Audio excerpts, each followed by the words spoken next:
Woo! We are back. Feels good. July, Summer League. How's it going, everybody? Welcome back into a Celtics Talk Weekly post-game show. I am your host, Robbie Haytayan. Joined with me is my co-host, Seamus Zarlingo. Seamus, the Celtics are back. And in July, the annual Summer League, the NBA 2K26 Summer League, for all you video game lovers out there, which actually that cover that sparked some controversy the other day. I saw you and Griffin talking about that. Oh my goodness! So we the AI, and I might as well just forget the blur. Put Luke Cornett and Al Horford on the cover straight up. Come on, come on, give them their rightful recognition. Got to give them their checks from that one. I know you do. They do. Well, guys, again, the Celtics, they started their 2K26 NBA 2K26 Summer League debut today, with a 92-78 win over the Memphis Grizzlies. We saw first round pick Hugo Gonzalez, along with second round pick Amari Williams and Max Shugla. Hopefully, I'm not pronouncing Shulga. There it is. And then obviously returning Shulga. That's one's going to give me. That's going to be a pain. I can already tell it's going to cause me some mishaps this summer. And then again, returners Walsh and Shireman also saw some run. Seamus, it feels good to be able to sit down and watch some Celtics basketball. Obviously, we talked before the show started. Expectations are a little bit different. Maybe we're gunning for a summer league title. However, the Celtics, they started their potential run at it today. What did you think? Initial thoughts? The drill, reactions, takeaways. Well, this may be one of the better Celtics Summer League rosters we've seen in the last couple of years. From my view, it's one of the more interesting rosters we've seen since 2021, because if you look at the Celtics situation now, where they stand in the offseason and where they stand going into next season, we know all the obvious points. We know Jason Tatum's gone, KP now out the door, Drew out the door, and Al Horford seems like he might be leaving as well. Luke Cornett gone as well. We know next season the Celtics aren't going to be as competitive as they were the last two seasons, and that's what makes this Summer League circuit so interesting from a Celtics perspective. Is it hasn't been this interesting since 2021. 2021 was the last time we looked at a Celtics Summer League roster and went, can any of these guys play in the rotation? Right? In 2022, 2023, and 2024, everybody playing in Summer League, they were simply players you were looking at as potential add-ons to the rotation, but not players who were actually going to be a part of the rotation. They were just developmental projects, right? And you do have a lot of developmental projects on this Summer League roster as well for the Celtics. But the question is now, how many of these guys can actually go and play minutes next season with the Celtics regular season roster? And from what we've seen so far today, now the results were a little mixed, right? You see the 14-point win at the bottom of the screen, but there was a big lead early for the Celtics, dwindled all the way down. Felt like the Grizzlies were going to come back and win this one, but the Celtics went on a huge run there at the end and closed this game out. And you can't really take, results away from Summer League and say, oh, what does this team look like? Because I watch Summer League and I go, these teams are all they were all thrown together last week. Right. And I just love when guys are celebrating, because sometimes you think oh, there's more of a background here, but there's really not, right? There's really not much of a background. It's like, oh, they practiced together a couple times last week and now here they are in Vegas together. But from a team perspective, I just felt like the Celtics starting lineup, right? If you look at the entire Celtics starting lineup, you had Amari Williams, you had Shulga, you had Hugo Gonzalez, and then let's see, the other two, we had Shulga, Shireman, Gonzalez, Walsh, and Williams. All right. All five of those players you're potentially looking at next season going, can any of them break the rotation in any way? And Shulga and Williams, they're more of the, can they attain maybe a standard rotation Right. spot later on down the line. I mean, those are two-way guys, but Shireman, Gonzalez, and Walsh. I mean, Walsh was a guy we talked about a lot last year as, ooh, could he be there? Could he replace Sam Hauser at times? Could he be in that? And the conversation was always Hauser, Torrey Craig, Shireman, and Walsh. And Walsh fell out of that conversation. Yet now he's in that group with Hugo Gonzalez and Shireman of, can he actually break into the rotation and do something? And he had himself a pretty nice game today. Jordan Walsh did, along with a couple of other players. We're just reading off his stat line here for Jordan Walsh: 6 of 12 from the floor, 3 of 6 from three, 17 points, 3 rebounds, 2 assists on the day. Would have liked to see him be a little bit more aggressive and rebound better in this ball game, but clearly an efficient scoring line there when it comes to shooting the ball and scoring the ball for Jordan Walsh. But this first performance from the Celtics, I'm a little right now. I feel like I'm cherishing the moment a little bit with Right. this team because I'm going, wait a minute, we might actually have one of the better summer league teams of the entire bunch. Like, I look at the Grizzlies roster and I go, you don't really, you have GG Jackson out there. It's like you don't really have many guys who you're considering for that roster next year. Yet you look at the entire Celtics starting lineup and you go, maybe these can be supplemental players within the Celtics rotation last year. And I think that talent was shown throughout the day today.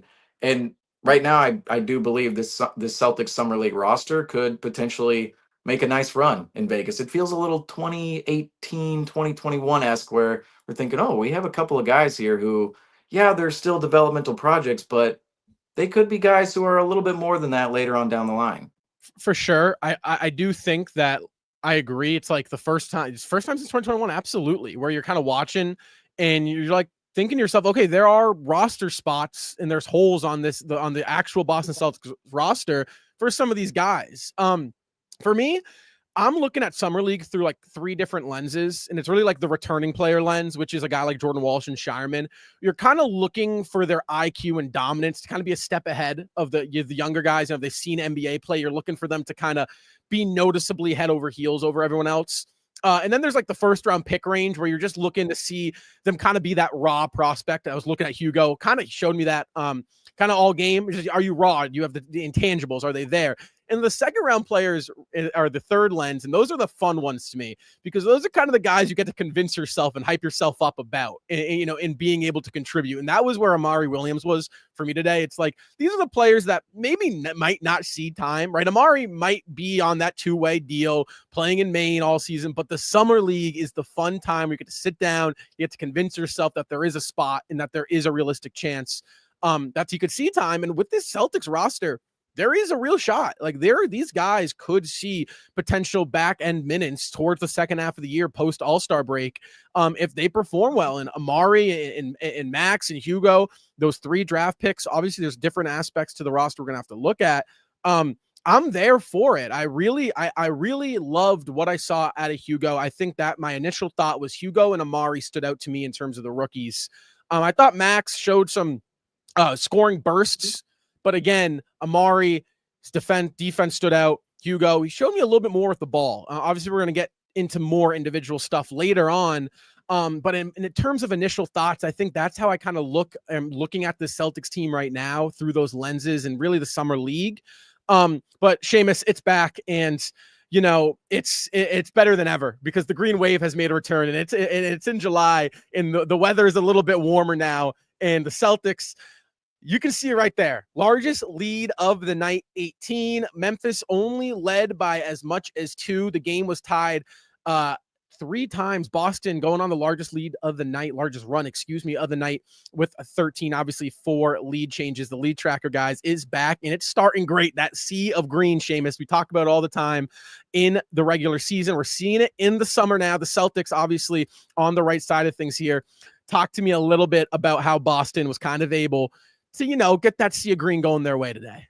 Well, what's interesting about this Celtics Summer League team, what I noticed out there is they're fairly patient with the ball. Almost too patient at times, where Right. I want to see guys make, their decision making. I want to see it be a little bit of a step quicker, which goes back on the point of, let's face it, these guys have been a team for 7 days. I mean, Right. it's not been that long, but I felt like they were really patient with the ball. And I think what also stands out about this Celtics Summer League team is they're very athletic and quick. And that's something we need or the Celtics need within their organization is more youth with more athleticism and more quickness and just more ability out on the floor to be versatile. And I thought within the defense today, I think the team showed a lot of defensive versatility. I thought there were a lot of moments where you just looked at who was on the floor defensively and what they were doing, and they were just very active on that end of the floor. And it makes up a larger conversation for summer league as well. People will look past summer league and go, "Oh, these are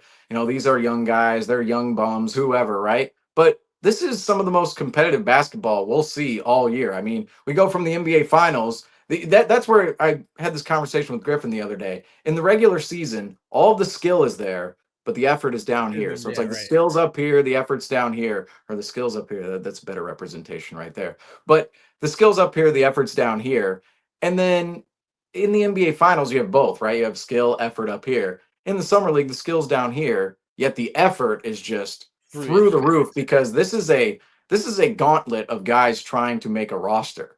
I mean, it's all of these players at summer league, they're not established in the NBA. I mean, if you look at the eligibility for summer league, if you're established in the NBA, you're not playing in summer league. We that is a rare occurrence if it ever happens to any player out there.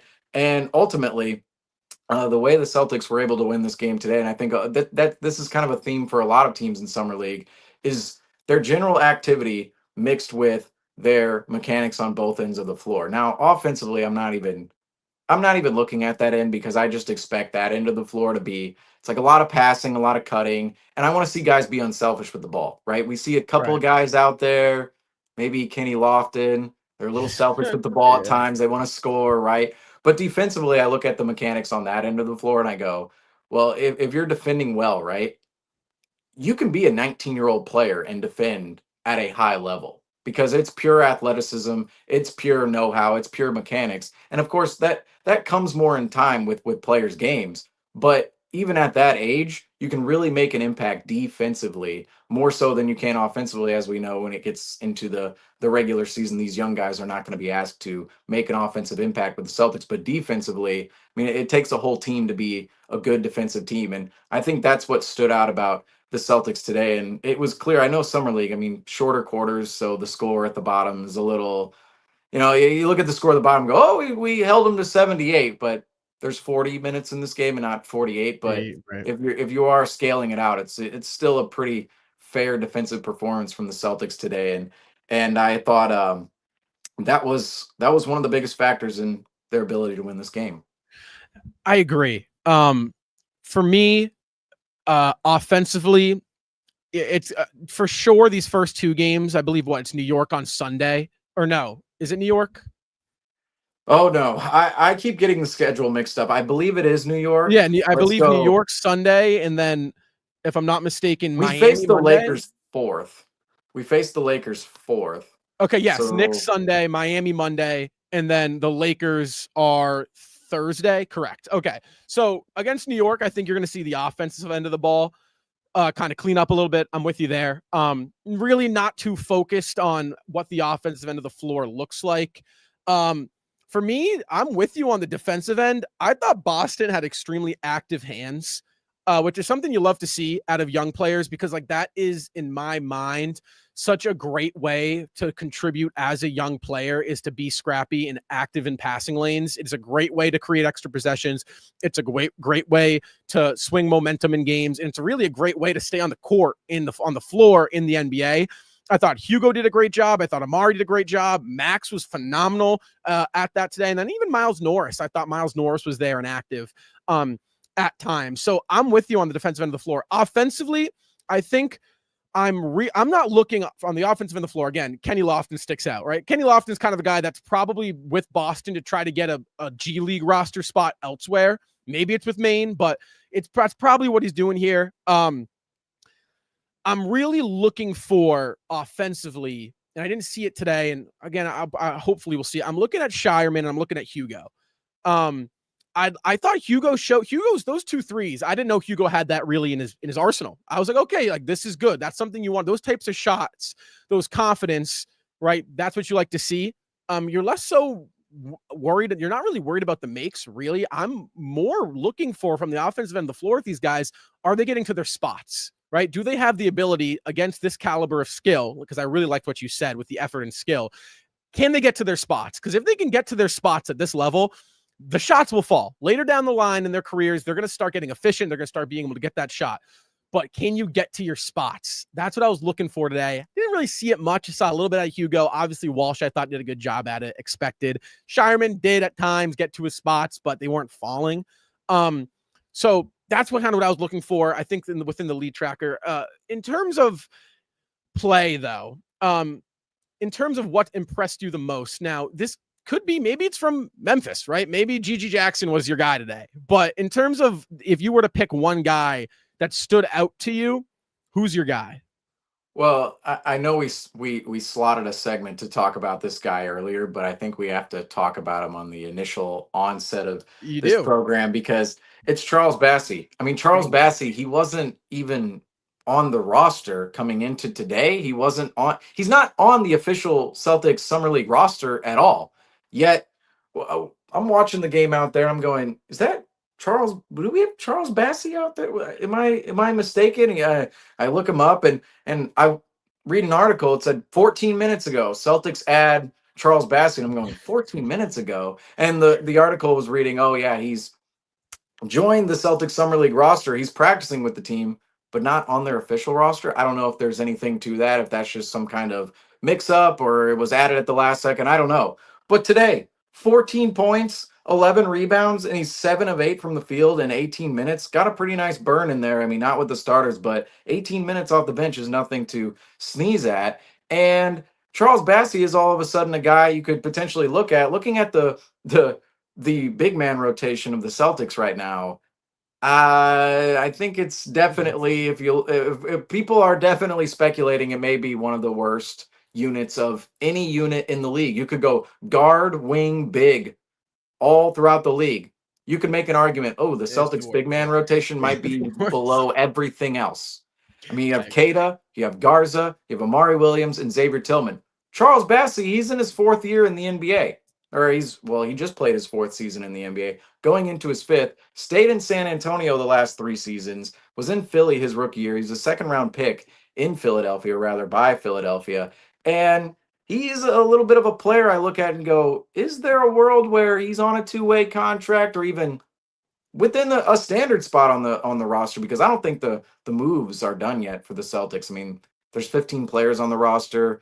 We're still over the second apron. The Celtics are still over the second apron. So another move is on the horizon somewhere. Maybe if 2 roster spots are opened up via that move, maybe Charles Bassie slots into one of those roster spots. And so far in his career, I mean, you look at the available centers the Celtics actually have on their roster, and Charles Bassie, if we go and look at his entire repertoire and his resume in the NBA, I mean, he's played 113 games in the NBA. He has as much of a resume as Luka Garza, as much of a resume as Neemias Queta.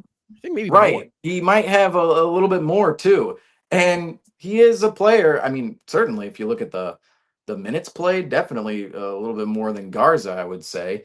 And I definitely look at Charles Bassie and the way he played today and his entire NBA career up to this point, the last 4 seasons. He's certainly a player who could find himself on the Celtics roster later on in time. And this is just a random pickup. He wasn't on the roster days ago. I mean, he was apparently practicing with the team, but wasn't on the roster days ago. And then all of a sudden, I'm watching the game and I see him out there at the free throw line. I'm going, do we have Charles Bassie on the roster? And there he is. And he comes up with a double-double and shoots 7 of 8 from the floor today. So if anybody's going to stand out, I mean, we're probably going to talk about a couple of players who didn't stand out today, or rather went below their expectations.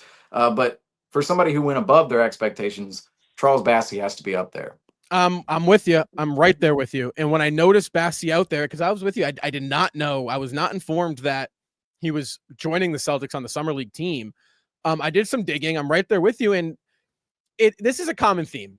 Quite frankly, with the Josh Minott edition, with the Luka Garza edition, and with the Charles Bassie edition to the Summer League, they're guys who really haven't had a real shot at it in the league. And they're guys that have maybe the talents there, but the play time really hasn't. Bassie's a dude that he averaged 4 points a game. He averaged 5 rebounds last year, 58% from the floor. He's efficient. He's played 10 minutes a game, only played 36 games with San Antonio. Like, this is a guy that when he's out there, he's efficient. He's contributing. He's just not getting a lot of play time. And I think maybe that's where Brad's at. Again, Bassie is four-year guy, right? He's almost like technically in the vet area, right? You play 2 more years, you're officially like a labeled NBA vet. If you look up the Google AI answer to what makes you ineligible to play summer league, it'll say more than 3 years experience. That's why I'm confused now. The Celtics found a cheat code. I mean, that's what I just don't add him to your roster. Just bring him off the street and he's fine.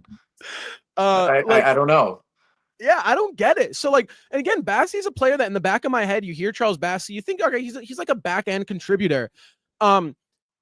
He dominated 14 and 11 off the bench, right? And again, what did we talk about when we started here, right? For me, it's like if you're a returning player and you're playing in the summer league, that aspect of domination should be there, right? It's like, okay, I've played in the NBA, I've played against the real talent. This is like, this is like I'm back in college again, right? It should be that type of play. And when it's there, that's in my head, when you got an NBA caliber player that can contribute on a rotation. I saw that with Bassie. I thought he was great on the boards. I thought he was great being efficient down low. And again, you said it. I'm with you. I'm going to be a little bit more just outright with it. The Celtics big man rotation sucks. All right. It's not good. It's really, really pretty bad. And again, Bassie's another swing, right? It might be a miss, but I'm with it here. I mean, obviously there's a lot more summer league to play, but I'm with you. Who impressed me the most? Bassie, like, I mean, he is a guy that I was not expecting to watch. Going to make it a little bit more fun, and I'm with it. He was my standout.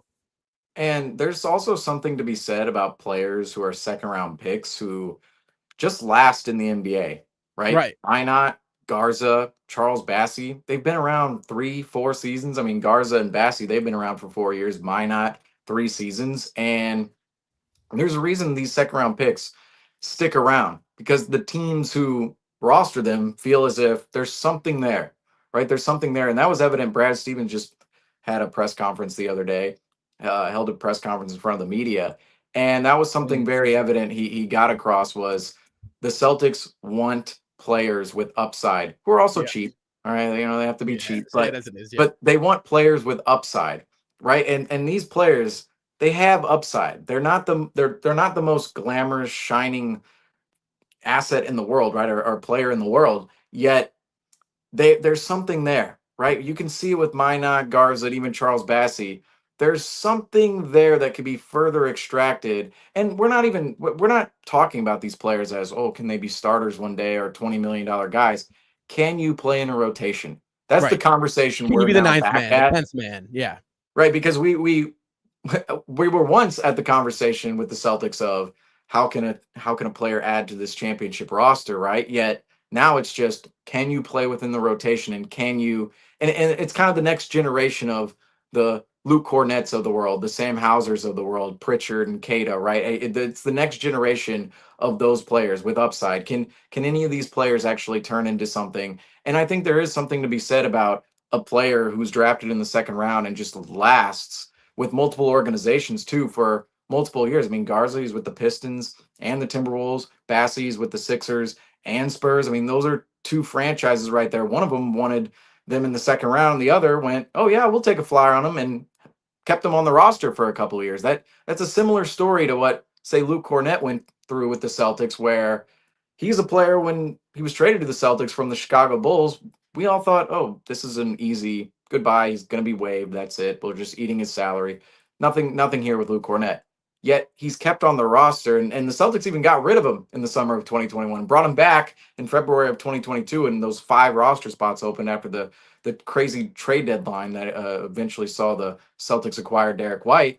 But Luke Cornett was kept on the roster, and even in 22-23, he was about the 12th, 13th man on the roster. So even in that season 2 years ago, Luke Cornett was not thought of as a solidified piece, and he was just at the back end, right? But he was kept on the roster. And then now we're sitting here 2 seasons later going, well, it hurt the Celtics that they weren't able to sign Luke Cornett for $10 million per year over the next 4 years. And that's what the Celtics are looking at right now with Garza, with Minot, and even potentially with Charles Bassie. Can any of these guys stick on the roster and maybe over time, yeah, say next year they're 12th, 13th man, which who knows next year. I mean, the potential's there for guys to really climb up the ladder next year. I mean, it's a wide open. There's definitely a power vacuum with the structure of the Celtics right now off the bench. It's like you can see anybody step up. Yes.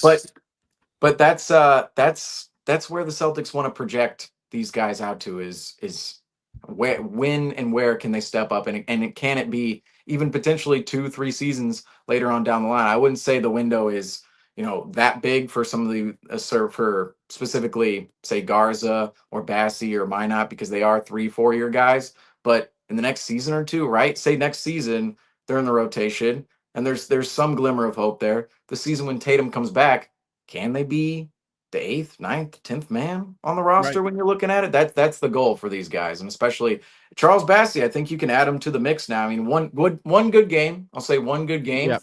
So with Summer League, we always have to slower rolls here. But that's the beauty of Summer League, right there. Like no, last night there. Ryan Nembhard drops 21 points last night. That's all I'm hearing about. It's like, oh my God, Ryan, we passed on Ryan Nembhard. I'm going 21 with.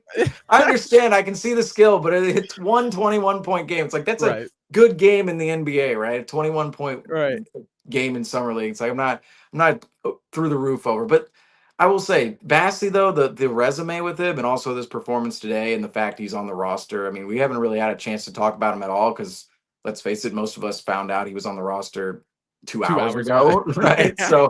So I would certainly add him to the mix as well, even though he's probably not on the same tier as Garza and Minot, just from a standpoint of, well, the Celtics are bringing this guy in a summer league and not to the actual roster the way they were or the way they are with Minot and Garza. And again, there's a common theme with all those guys, right? They just haven't had the opportunity yet. Really, you made a great point. These are 3-4 year guys, right? They're still around for a reason, right? I love that point you made, and I think it's there. Honestly, again, we don't know what the Celtics opening day lineup's going to look like from a roster construction. Because I also am with you. I do believe there's a couple moves to be made, probably 1 or 2 more.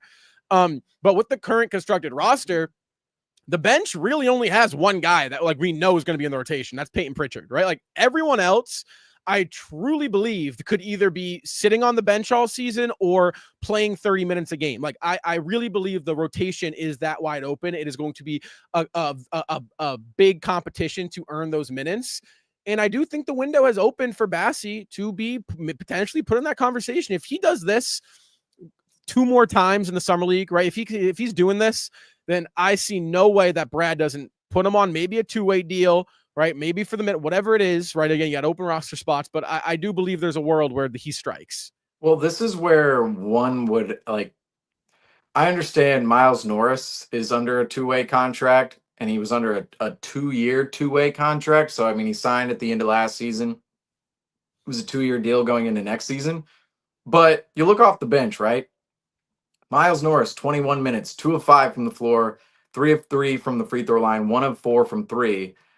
He had 5 personal fouls, Miles Norris did, which you look at some of the numbers, they just stick out. Like the Grizzlies turned the ball over 19 times today. The Celtics 17 times. Like you're just not going to see that too often on a regular season stat sheet. And that's the same with some of these numbers today. But Miles Norris, I mean, this is also something we kind of underrate about developing guys is sometimes they just foul a lot, right? Yeah. They foul like that's one of their main issues. They foul a lot. But Miles Norris, 5 fouls today, 8 points, 5 rebounds, and he shot 1 of 4 from 3. I mean, Bassie, he was 7 of 8 from the floor, and he came up with a double-double. I mean, if you put together, there's going to be at least 4 games. There's going to be, I should say there is at least 5 games if you count in the playoff game or however long the playoffs or however long the Celtics make it into the playoffs this summer league.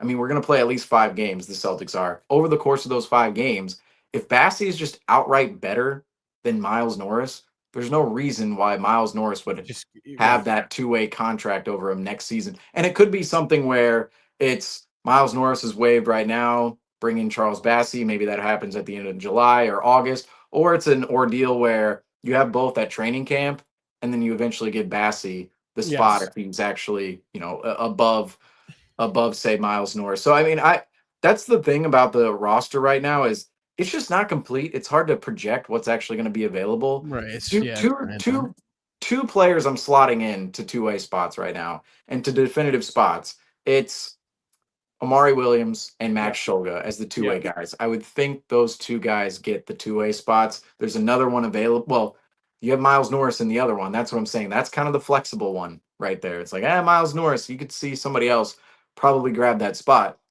But then standard spot wise, teams we know love to keep that 15th roster spot open for the Flexibility. regular Yeah. season.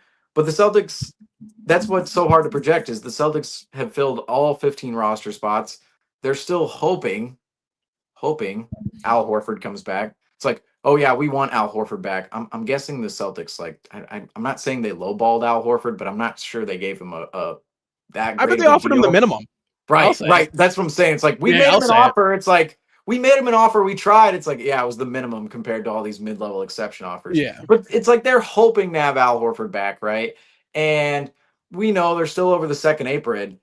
Is it possible there are two more roster spots left? Is there possible there's one more? This is I'm telling you right now, the roster, the Celtics Summer League roster right now is by far the most interesting since I want to say 2021, but even before that, you could go all the way back to say 2019 when that whole team, remember, Carson Kyrie, Edwards. right? Yeah. Kyrie, Al Horford, Terry Rozier, Marcus Morris, Aaron Baines, they were all out the door. And then the next season, the team's just completely different. Completely It's right. like that summer league too was very interesting to see who exactly would make their way into the I don't even want to say rotation. It's just about who's going to grab.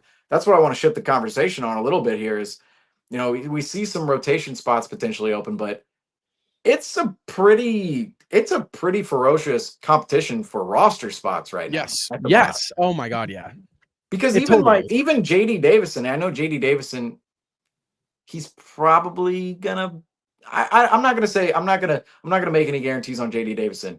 He apparently wasn't eligible for this summer league circuit right here, but his contract is non-guaranteed. I mean, even at the end of the day, you could look at again a Charles Bassie or even somebody else on the roster and go, maybe they have a little bit Can, more than JD Davidson.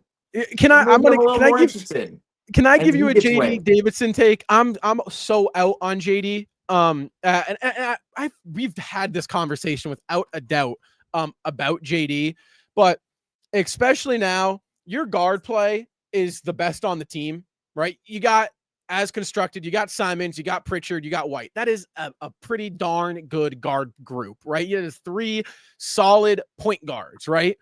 There is no need to be holding up a roster spot for JD Davidson anymore. I'm sorry, you tried it. It was really pretty in the G League. I believe there is a spot in the NBA for JD Davidson. I do. I believe he can contribute at the back end of a roster on a different team.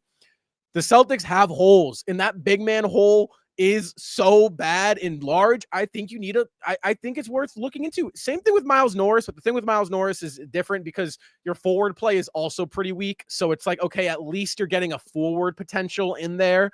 But with like JD, it's like you're wasting a roster spot for a player that, quite frankly, defensively is a liability and also is not going to see the floor over Simons, Pritchard, or White. And if he is, it's like he is what is he going to be out there with White? He's going to be out there with he can't be out there with Simons. He's too small. That's two small guards. He can't be out there with Pritchard. That's two small guards. Is he really going to find time alongside Derek White? It just, to me, the JD experience, we tried it. It's over. It didn't work. Let's move on. Go somewhere else.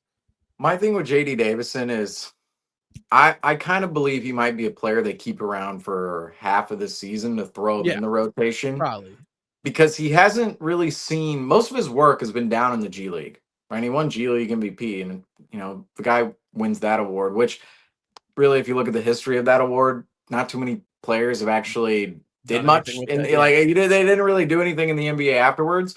But you got to give a guy some respect from that regard when it comes to, well, we slotted you to play at this level and you produced at such a high rate that you won the most valuable player award for that level. Like that has to be something that's said with JD Davidson. But I do find it hard to, when I project out the future, I find it hard to see where exactly he slots into the organization because this year you have Simons, Pritchard, White, like you said, And you can't play him next to Simons and Pritchard without having a major size problem out there on the floor. I mean, we already know that to be true. But furthermore, I'm looking later on down the line. If that's the case this season, what is the outlook next year with JD Davidson? Is this just a, well, he's waived or he's a free agent, see you later? Or is this a, we're trading him halfway through the season to salary dump him? I mean, this is a situation that I look at and go, the opportunity isn't there for him right now.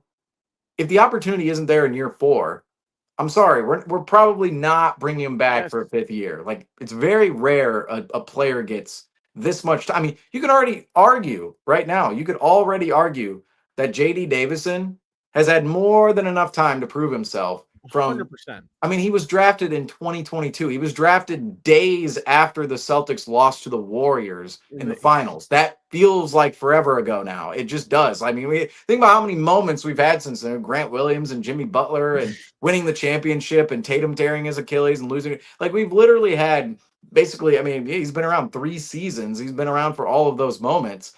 Usually at that point in time, you'd say, okay, we kind of know what a player, where he's going to slot in, right? Yet JD Davidson, that's where again you kind of have to rope him into the conversation we were having earlier with Bassie and Garza and Minot. JD Davidson is still around, so there is something the Celtics. I mean, and that something is, let's face it. I mean, won the G League MVP last year, Yeah. but I do look at the situation with him and go, I don't see much of a future here, simply because he's already been around for 3 years. In his 4th year, he's not projected to play a bunch within this guard rotation. And if you're not going to play a bunch, you're not going to produce. What are the odds he's actually going to receive a 5th year of, oh, maybe. But that's where I also look at the situation and go, the Celtics have to play him at the beginning of the season, or at least slot him somewhere in the rotation, because, and I understand you have to earn those minutes, whether that's in training camp, practice.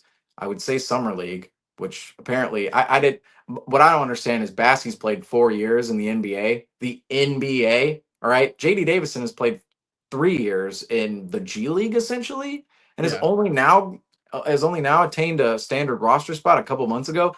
I don't get why he's ineligible and Charles Bassie isn't. Makes no sense to me whatsoever. I mean, maybe they did find some kind of loophole to bring Charles Bassie off the street. I have no idea. But JD Davidson, this would have been a nice summer league to see him in, just to gauge that level of dominance on this level, because I think that would be a player. JD Davidson would be a player at summer league you would expect to completely dominate the whole circuit. You'd want him to play 1-2 games. Oh, he's scoring 29 points a game. He's doing what Pritchard did a couple of years ago in 2021. And oh, okay, maybe that's a real player we should consider. Instead, he's not at summer league whatsoever. And now in the season, I that's where I'm just failing to see when do we actually see JD Davidson produce for the Celtics? When can we actually get the data on him, other than last season? The two games he really played in last year, it was game 80 versus the Magic, when the Celtics sat all 6 of their top guys, and it was game also 81 and 82 against the Hornets. Right? So 80, 81, 82. Those are the 3 games we really saw JD Davidson in, and he didn't really do much. So that's where I'm looking at him now. I go, okay, well, he's the MVP and he has all these accolades. He's been around for a while and he has some of that status. But when is he actually going to produce on an NBA court and prove that he's an NBA player? Because even at Summer League, I could say, I want to see him at Summer League. I want to see him produce at Summer League. But even the Summer League circuit, I do look at all of the competition out there and I go, well, I know JD Davidson can perform against these guys. I mean, most of the players at Summer League are either G League guys or overseas guys, and we've already seen JD Davidson dominate that group of players. It's now about, can he dominate the next group, right, at the NBA level? And when I say dominate, basically just make a rotation, make an impact, be productive against those players in the NBA. I just don't see a roadmap for that, and that's why I feel as if this is just going towards an empty roster spot, whether it's this season, before training camp, after training camp, or even later on down the line at the trade deadline, or even past that and into next offseason. JD Davidson, he's one of those players we've seen in the past. Romeo Langford, Aaron Nesmith, we've seen many players before.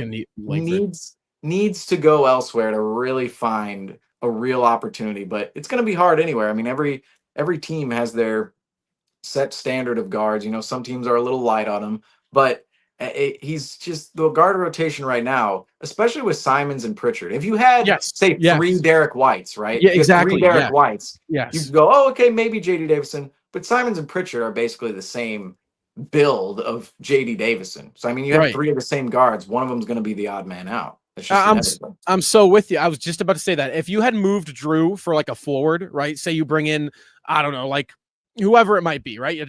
Trey Murphy, random four, right? I would love that. First of all, it would never happen. That'd be great. So start talking fantasy worlds here. But say you brought in a forward, then you're thinking like, okay, there's a roadmap for JD, right? Maybe your path is you're starting Pritchard and White as the guard pairing, and you go with JD off the bench as the first as the guard. But it's like you don't have that. So like that's like to me where it's like I don't see if there's a log jam at the guard spot. There are rumors about moving off of Simons. Maybe that's where Brad's vision is. You move off of Simons, you bring in a bigger piece in terms of like actual size. And that's your roadmap with JD to try him out. But like, there's not even a roadmap in my brain to try him out. I'm with you there. It's like you've given him 3 years. Normally in my head, the cutoff is 2.5. That's what we gave. That's what we gave Romeo. It's kind of we gave Neesmith, I believe, 3 before we moved off of him. But like JD is at that deadline, and I don't see a roadmap for him. So I'm with you there. I won't lie. I want to get into Hugo. I want to get into Amari, and I want to get into Max. Those 3. Starting off with Hugo, because I don't know where you're at in terms of your evaluation of Hugo's first game. Obviously, a lot more ball to see. You got 4 more games of at least of seeing Hugo Gonzalez. I'm a fan. Okay, Brad Stevens, I called you out for not being able to draft. Won't lie. Through game 1, Hugo showed me something that is going to get me excited to watch him again. For me, Seamus, I don't know where you're at. His on-ball handling in the offense stuck out to me. It's something I hadn't seen. You watch Hugo Gonzalez highlights, it's defense, it's making effort plays, it's running in transition, it's right getting back on, it's that type of stuff. It's the fine line, the minute details that don't show up on the box score. I thought he looked a little bit more polished than I was expecting offensively. I don't know. Where are you at, Hugo? Well, I will say his inside finishing needs a little bit of an improvement, because if we look at his shot chart today, right? 1, 2, 3, 4, 5, 6 shot attempts missed inside the paint. So he was 1 of 7 inside the paint, yet from downtown he was 3 of 5. So but that's what impressed me about Hugo is the fact I didn't think he really had that pull-up game in him. There were a couple of those threes I felt like, oh, he was dribbling the ball and he just straight up shot it off the dribble. I mean, I wasn't really prepared for that, and I thought some of those moments it was kind of it exemplified some of his quick decision making, right? Some of his I feel like he's a confident player. When I watch his film, he's not necessarily somebody who's timid or always just kind of all right looking to do, like he's doing it right. Yeah, and that's part of the evaluation for any draft prospect is how are they actually mentally moving on the floor, how are they processing the game. And I felt like he had a fairly high level of processing out there. I think that's clear from his Real Madrid tape, but it's also clear when you watch him out there on the floor today with the team. What also stands out too is, he's young, he's athletic, he's quick, he's active, and he's got some size to him as well. That alone, all of those categories, all of those traits, all of those attributes alone, that's what excites me about Hugo Gonzalez, because no offense to Danny Ainge, but it felt like every time Danny Ainge went for a draft pick, it's like, oh, this guy isn't that athletic or he's not that quick. Like you think about Grant Williams, right? Or, oh, he can't really handle the ball. You think about Shimi Ojale, can't really score the ball, put the ball on the floor. Oh, he's not too confident with it. With Brad Stevens' draft pick so far, I got to say, Brad Stevens understands the current mold of player, right? He wants players who are versatile, right? Players with upside who can get after it on both ends of the floor and ultimately play the game the right way, especially on the defensive end of the floor. Offensively, some of the evaluation with the offensive end of the floor, it's going to come in more of in the form of here are their mechanics, here's the techniques, here's exactly the decision making going on that end of the floor, because we know the offense isn't going to be, too robust of an offense when you have a team together for 7 days and trying to mine chemistry out of that. But offensively, it's mostly the little mechanical things we are looking at within a player. But defensively, I would say, just when it comes to Hugo Gonzalez specifically, his defensive game, he's just extremely active. And this is another thing I would say was impressive about the entire team today, along with Hugo Gonzalez. You can rope him into this conversation. He was the forefront of it actually for me, but it was the entire team, is the point of pickup on the floor, right? And I think we're seeing that a lot this summer league, and we see it every year in summer league, is how far up the floor are you picking up different guys, and how aggressive are you being in guys' grills, right? And that's something that stood out about Hugo Gonzalez, both at Real Madrid and now with the Celtics.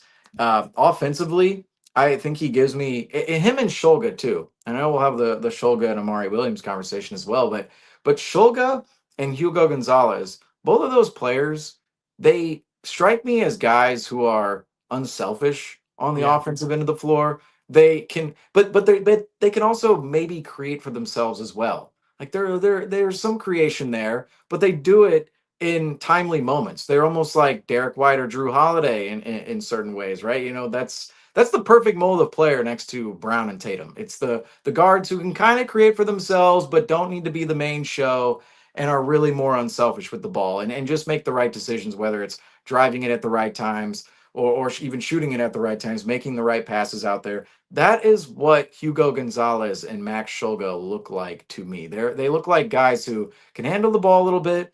They make good decisions with the ball. They can create a little bit with the ball in their hands, but they're ultimately more so unselfish players with the ball in their hands. And those are great players to have on your roster and to try and bring up within the organization in time, because that's the modern day NBA player mold you want around Brown and Tatum specifically. You want guys who are unselfish, who are going to pass the ball, who can also, when they get the ball and actually receive their opportunity, they're going to come through and they're going to make quick decisions, and they're going to play within the rhythm of the game. And I feel as if Brad Stevens has done a really good job at finding that type of mold and that type of player within. I mean, even looking back I wasn't a fan of the JD Davidson pick, but Jordan Walsh, like if you want to look at it from a forward perspective, it's like, oh, Walsh, he can really defend, and if he can hit a three ball on the outside, maybe some of his handles come along. He's not in that category of Gonzalez and Shulga, because Walsh isn't a guard, but from the forward, the wing Right. perspective, right? It's like you can kind of see the modern day mold in these players and in these draft picks for Brad Stevens. But what's also evident too is the personalities. The personalities, they're unselfish players, and again, I'll bring it up, they're quick decision makers, They right? are. They're guys who are not, they play in the flow of the game, and they're always looking to attack and make the right play. And that's something that I think will. I'm looking at Shulga and Hugo Gonzalez specifically, and I'm going, those guys just look like NBA players. At least Hugo Gonzalez. Shulga Yes. less Yes. so, because Yes. there's less athleticism there. But Hugo, he's 19, so I don't expect him to be in the rotation, like, playing 30 minutes a night next year. I think there's going to be some learning development within his game next season. I still, like, let's face it, the rotation, he's still going to get some minutes. I don't think he's going to be in the bulk rotation, but he's definitely somebody to look at later on down the line and go, this guy could certainly be somebody that maybe develops into a starter with the team, or even a really, really good bench piece that we're going to have to pay later on down the line. And even a little tidbit on that, I believe there was a rumor out there a while ago about the Celtics, their 28th pick. They were looking at guys who would take the cheapest bracket of what a team could pay a first round pick. And so Hugo Gonzalez was apparently one of those players. Now, I will say, Hugo Gonzalez, you see the talent out there, but there is that story that lingers about, oh, the Celtics were looking at players who were going to take a minimum first round salary. It's like, did the Celtics That pick doesn't sit Hugo? well with me. That does not Did sit they well did, with did me. they pick Hugo for his ability, or That does his not sit well with or me, his Seamus. or his Don't tell me salary? that. Don't Or tell his me that, salary. man. I'm not certain, but regardless, it's like, if you did pick him for your for the salary purposes, if you're the Celtics, you did pretty well with the pick, regardless. Right. No, for Hugo, uh, I'm with you. He looks like an NBA player. So this is the interesting. I like the Hugo versus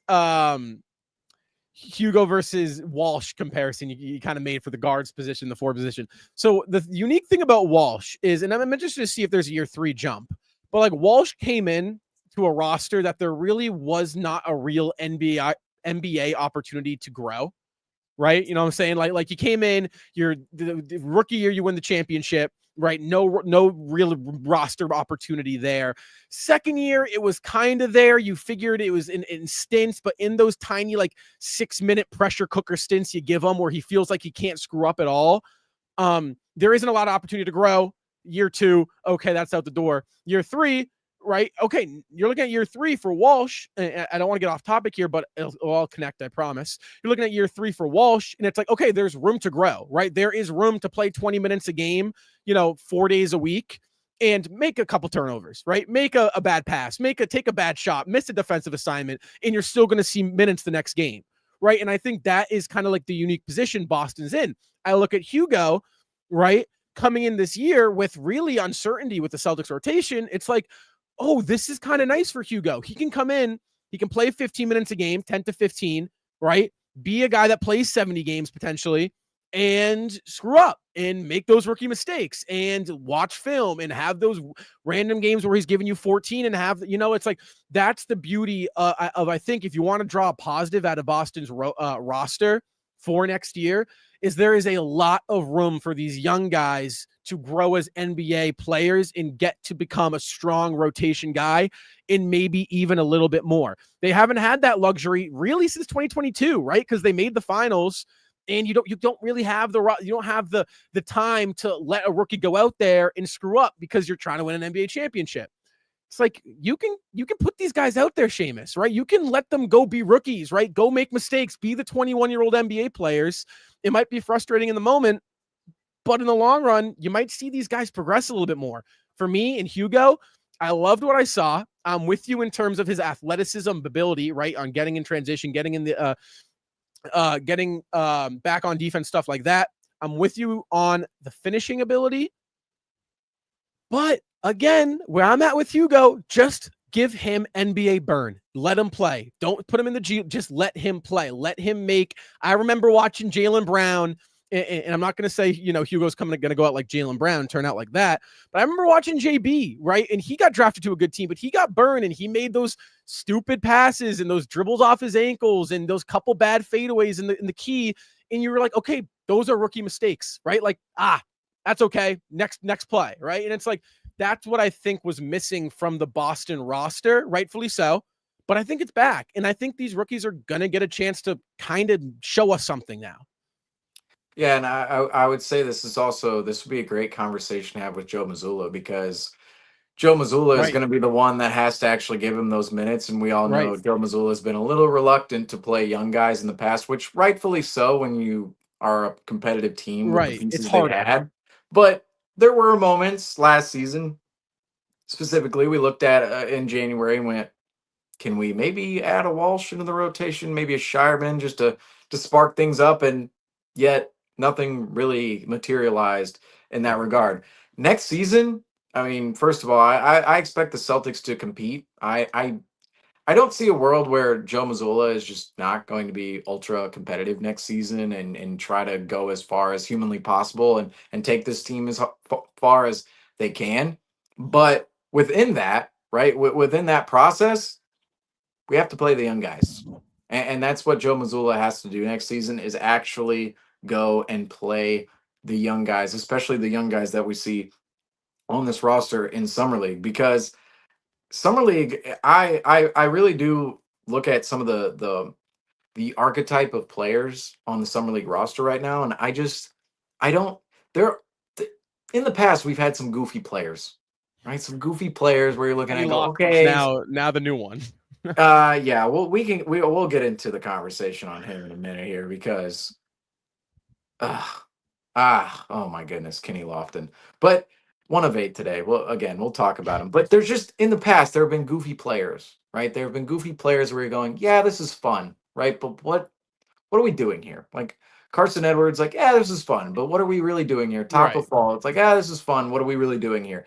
And let's face it, even Pritchard was one of those players. Pritchard was, oh, this is really fun, but we had conversations immediately after Summer League. I mean, think back in 2021 and 2022, we had conversations on postgame about where does Pritchard actually slot into the rotation with this team? And we were talking about Josh Richardson and Marcus Smart and Dennis Schroeder. That's why we got to give JD Davidson some flowers here. Is Peyton Pritchard. I mean, he was behind Schroeder, Smart, Richardson. He's probably behind somebody else too back Brogdon, then. no? Well, eventually, but 21, 22 that Oh, season yeah. before we traded for Derek White. I mean, he was behind three pretty good guards at least, right? I feel like I'm forgetting one, but at least three good guards there. And Pritchard, we were looking at him going, is the opportunity ever going to be here for Pritchard? Well, eventually it was, and he won sixth man of the year. But the whole point in this is even Pritchard, he was seen as a goofy player, even more my definition of goofy, where it's fun, but what does it actually materialize into when it actually comes to the NBA regular season and the standards of the NBA regular season? This year, there are a lot more players on the roster. And let's just face it, within the players the Celtics picked, the three players, Amari Williams, Max Shulga, and Hugo Gonzalez, they look like players that could actually turn into something later on down the line when it comes to the skill set, the mold of their game, the archetype of their game. They're not players you're looking at with multiple flaws and going, well, this is highly theoretical if they were able to turn this around or that around. No, a lot of these players have the tools, and it's now about developing those tools further on down the line. And part of it is the athleticism, the ability to defend out there on the floor. To me, the basic you should be able to do this in the NBA is actively defend. All right. If you're not, I'm just I'm somebody who is. If you're a bad defender at this level, right? If you're a bad defender in summer league, and if you're having size issues in summer league, like they're attacking you in summer league, I'm not bought in on that player in the NBA whatsoever. That's the thing about the three players the Celtics drafted: Hugo Gonzalez, Mari Williams, and Max Shulga. All three of those players I look at and go, you guys can at the base level of yourselves, the base skill set, can defend with great activity and great effort out on the floor. And there's great athleticism there too. The ability is there. And then you look out on the offensive end of the floor, there's a lot to like about Amari Williams, his passing game, his ability to screen and cut. Now he needs to get a little better at the little technical things, right? There were a couple technical things I saw out there. I was like, wait about a split second more on the screen and then roll. And then you're really rolling hard. It's like sometimes guys, when they're out there in summer league, their screening is just a little.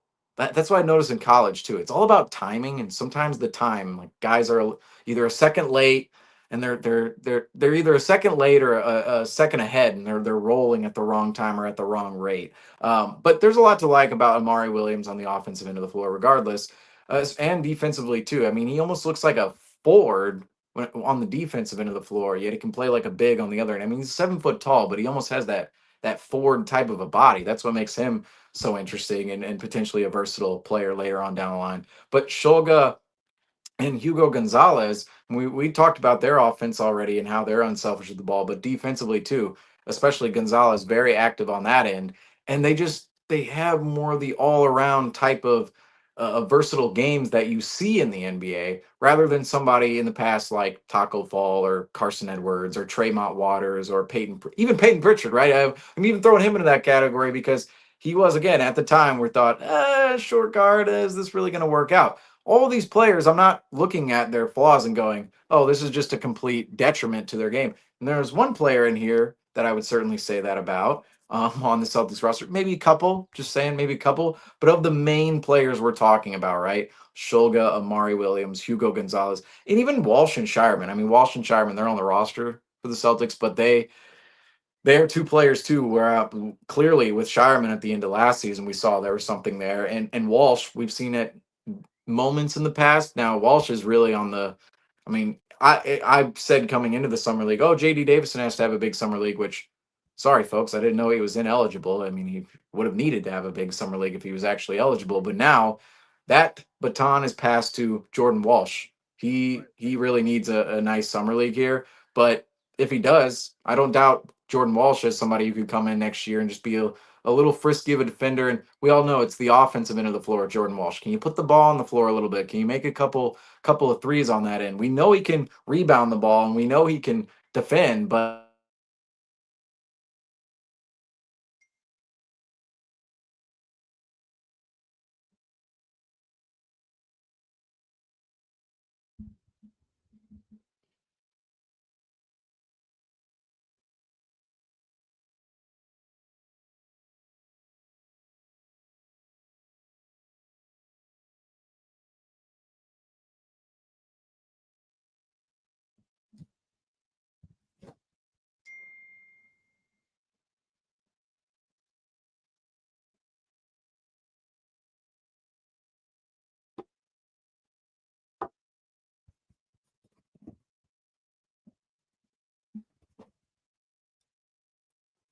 All right, sorry, folks. All right, are we good?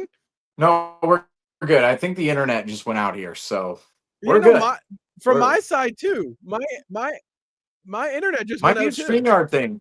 Might be a StreamYard thing. Might be a Yes. Okay. StreamYard Just thing. viewers, just letting you know, technical difficulties. If sorry about that. If anything happens in the future or what just happened, that was weird. I didn't know if I was on screen and you weren't, or you weren't and I was. I was confusing. It's fine. First of all, it's always great when you're almost at the end of the point and you of course kind of finish it. But I'm trying to figure. I like it looks like I'm having internet problems, but I can't. I don't know. Like we both went off the screen. I don't Yeah. know. But Well, as I long went as to the yeah. important part, can people in the comments section, right? Whoever's watching right now, comment, or actually let's go to the broadcast because got to make sure the stream's actually running. That would be a couple weeks ago. StreamYard was, as we all know, acting. See, this is where I'm saying it looks like on my end, my internet is not coming through here. So I don't know what was going on there. But anyway, we were talking about the Celtics. Hopefully, we're still active here on the airwaves.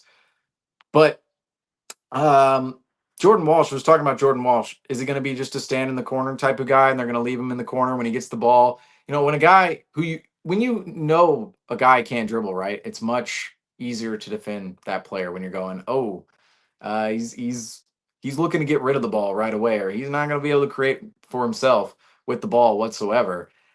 That kind of player is just easier to defend, and they're legitimate weak links on the floor. And that's what Jordan Walsh ultimately in his NBA career needs to develop and show. As let's confirm that we're still on the airwaves here. This would be pretty funny. Yeah, we If are. we We are. yeah. We are. Okay. I was like, that would be pretty funny if we weren't. We were just sitting here talking to ourselves for the last 2 minutes. But anyway, that's what I got to say about those three players. I don't know if you want to talk about Kenny Lofton yet or not, but Well, so I'm I ready just to want to. unload the clip. Yes, we can get into Lofton. I just wanted 2 points on Amari and Max. Amari, for me, he made one pass. And again, this is the beauty of Summer League. One play gets you sold. High post on the left side of the wing with his back to the basket. He faces up to a back screen fade to the right wing. And it was a beautiful ball to Miles Norris. It was a cross court, beautiful dime, right into the shooting pocket. Norris knocks down the three. That type of stuff, that pass is not a pass a lot of big men can make. It's the type of play that will get Amari playing time. Again, we talk about just finding ways to get playing time. Can you do something and excel at it? Big fan of what Amari did from that aspect. Defensively, also thought he was solid. I think he's really athletic and is honestly a lot more versatile than I thought originally when we drafted him. I think there could be some versatility upside with Amari on the back end of our defense, anchoring down potentially. And then Max Shulga, a little Peyton Pritchard-esque. Won't lie, like I kind of watching him. I'm like, you're a little Peyton Pritchard-y, where it's like I remember Peyton when we drafted him. You saw what he did in college, right? But he didn't really initially do that coming into the summer league. He was kind of like this playmaker and would, like you said, really unselfish. Was looking to get everyone involved. And then like year 2 just kind of showed us this is offensive explosion he had. I don't know if you can get there. I'm not saying I'm not gonna go that far, but a little Peyton Pritchard-y in terms of size, ability, and unselfishness. But more of a fan of Amari than I am on Max. Again, more time for Max to prove me wrong and show me something. I think he will. But yeah, let's unload the clip on Kenny Lofton. I'm so with that. Okay, Kenny Lofton, first of all, you just have the matchup of theoretical sinners. You have you have Armando Bacot on one side, and you have Kenny Lofton on the other side. And I'm just going, this is everybody's dream of could a player ever work out in the NBA? It's like everybody wants Kenny Lofton to work out. Peach Jam 2019. Kenny Lofton exactly. Race. But Kenny Lofton, I'm sorry. First of all, 1 of 8 from the floor today. He did make it to the free throw line 10 times. Very intriguing there. 9 of 10 from the free throw line, but only 11 points, 9 rebounds, 2 assists, 1 block, 3 turnovers, and 1 personal foul. He's a plus 13. Kenny Lofton is the one player on this team right now, surprisingly so. I look at the starting lineup and I go, all these players, like, first of all, you have Shireman and Jordan Walsh who are coming from the Celtics roster in general, so they're going to have a step up anyway. But Gonzalez, Shulga, Amari Williams, and even some players off the bench, I go, you guys are just all very unselfish. Like, you guys are very team players. Kenny Lofton goes out there, and I swear he thinks he's Shaq. I mean, he thinks he's prime Shaq from 2001. Kenny Lofton goes out there, and it just feels as if every time he gets the ball, he's like, oh, it is my opportunity to score. And you can see why he put up 50 points a night with the Shanghai Sharks and over in China. But in the NBA, I'm sorry, the methods he uses to make an impact to the game on the offensive end of the floor just doesn't work in the NBA. All right. He dribbles into nowhere too often. He dribbles into traffic too often. There will be too many opportunities where you just see 3 guys collide on him and you're going, well, 3 guys just collided on you. Clearly somebody's open somewhere. 2 guys are open somewhere else. And what does he try to do? He tries to finish over all 3 players. I mean, that's my riff with Kenny Lofton. He's a big body and he's skilled, but it's really the decision making, right? He's a little, like I wrote down here, he's a massive body who makes questionable decisions with the ball, looks to score over anybody and everybody. Certainly doesn't try to, not lacking that. He looks to score over anybody and everybody. And I already said this, but he sometimes dribbles into nowhere and into traffic and takes bad contested shots.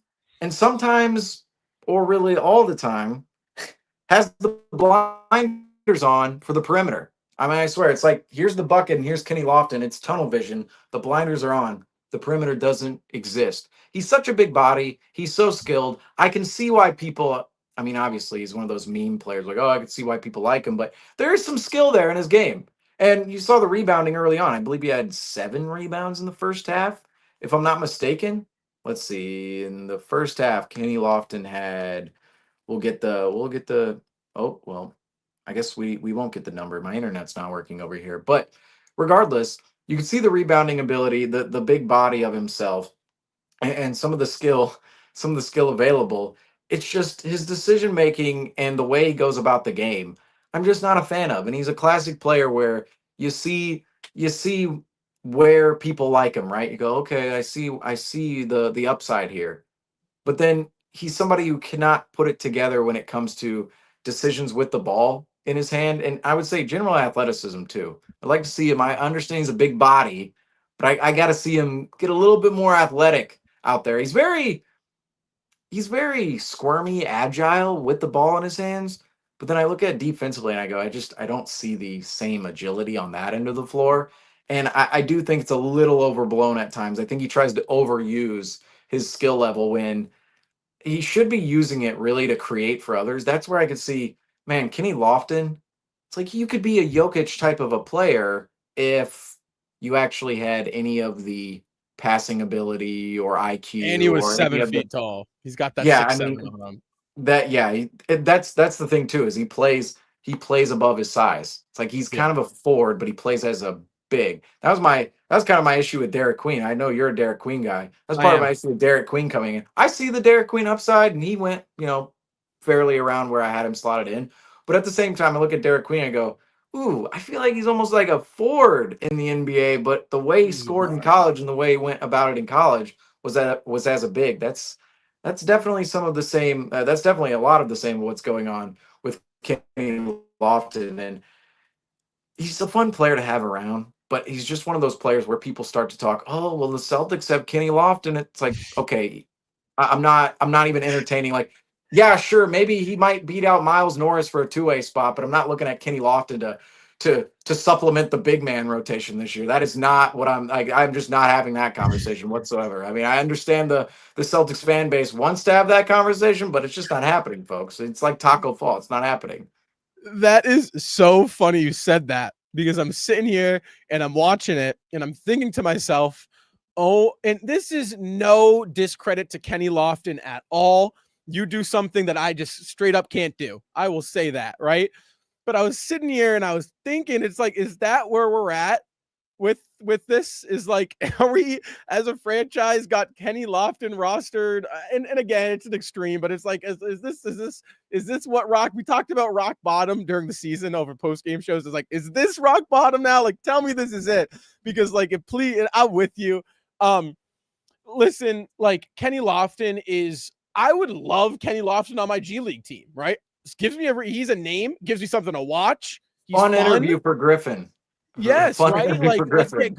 let's get Kenny Lofton up in Maine alongside Griffin and Andrew. Like, I'm all for that, but like, if we're talking NBA rotation, like, I'm sorry, Kenny Lofton, I'm not looking at you at all this summer league.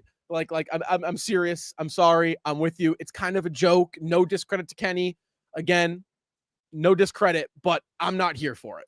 Well, it's also just the game. I just part of it for me is like I'm all for giving guys looks, right? And going, okay, I see where the skill comes from, and let's give this guy a chance and let's see if he's improved upon other areas.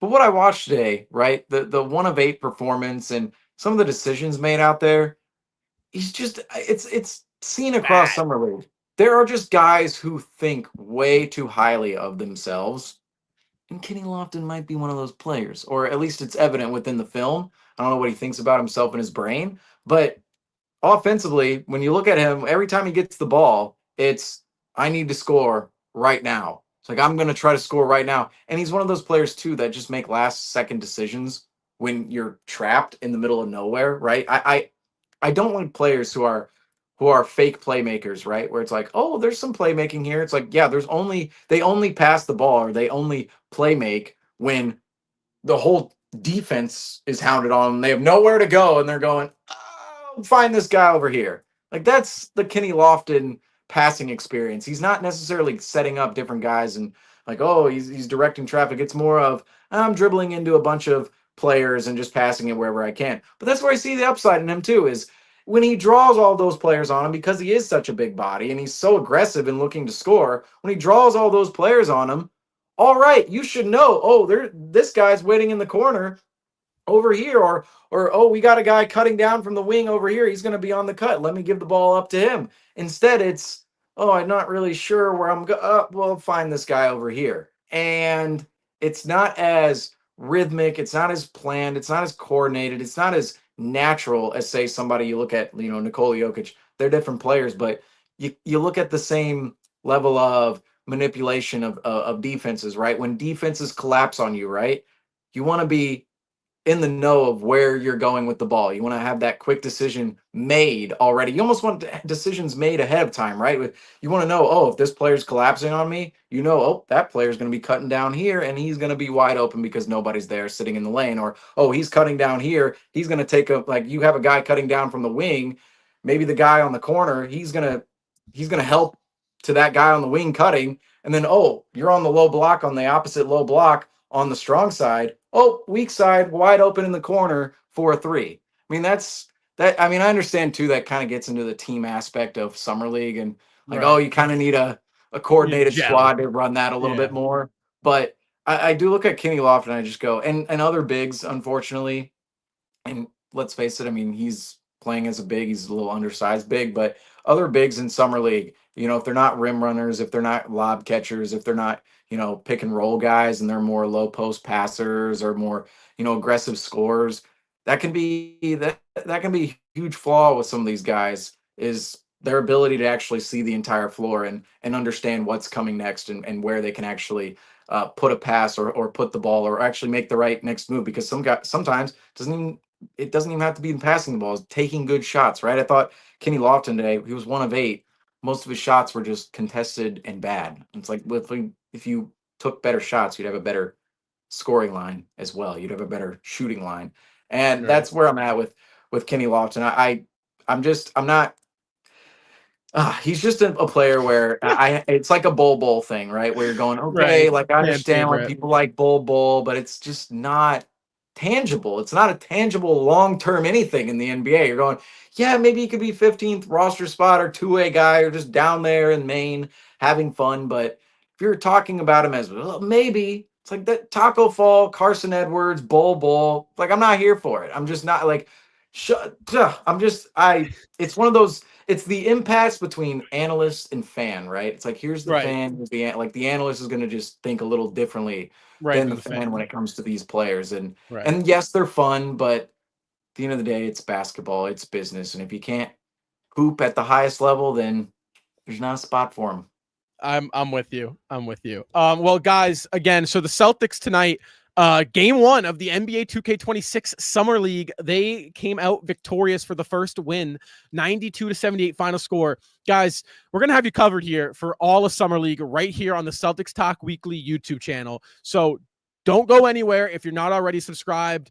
Make sure you do that right now. Turn on post notifications so you get alerted when we go live, because again, we will be live after every game. However, if you don't know, the Celtics face off against the dreaded New York Knicks in a little second round, 2025 second round matchup. This time it's going to be in the summer, obviously. But again, 5:30 tip off there. You can catch that game over on NBC Sports Boston. If you're not in the area, then NBA TV. The Celtics, again, will face off the New York Knicks, guys. Thank you so much for joining us on this post-game show. I am your host, Rob, alongside me, my co-host, Seamus Zarlingo, guys. And until Sunday night, go Celtics.